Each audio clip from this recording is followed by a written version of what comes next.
Le Flash Info avec le centre de stockage de la Manche. À la une de cette édition locale, un homme de 46 ans retrouvé sans vie à l'arrière de sa voiture. C'était hier à l'Essai. Il serait mort intoxiqué dans l'incendie de son véhicule.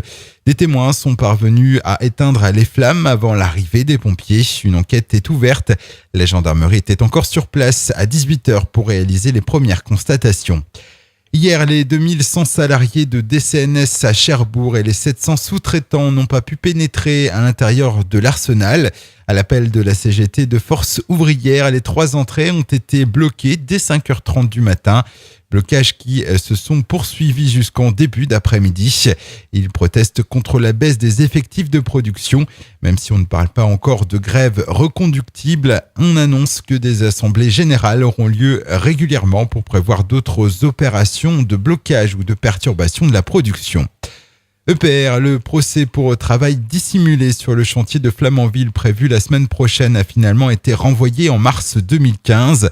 Pour rappel, on reproche à 3 entreprises, Bouygues BTP, Atlanco et BTP Elco, d'avoir employé 163 Polonais et 297 Roumains sans avoir respecté les règles européennes du détachement de travailleurs étrangers.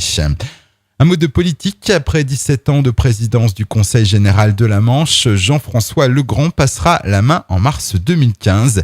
Il a décidé de ne pas se représenter aux prochaines élections départementales. Il était arrivé dans cette assemblée en 1976, alors élu conseiller général du canton de l'Essai. Mais c'est en 1998 qu'il s'est installé dans le fauteuil de président, succédant ainsi à Pierre Aguiton. Et puis, l'usine de la Hague privée d'eau potable depuis dimanche soir. Il y est en effet interdit de boire l'eau du robinet depuis 2 jours. Un germe a été découvert suite à un prélèvement effectué dans le cadre de la mise en route d'un nouveau restaurant du site. D'autres prélèvements d'eau ont été réalisés et les résultats devraient être connus aujourd'hui. Le Flash Info vous a été présenté par Landra, centre de stockage de la Manche à Diggulville. Pour en savoir plus et visiter notre centre, 0810 120 172, coup d'un appel local.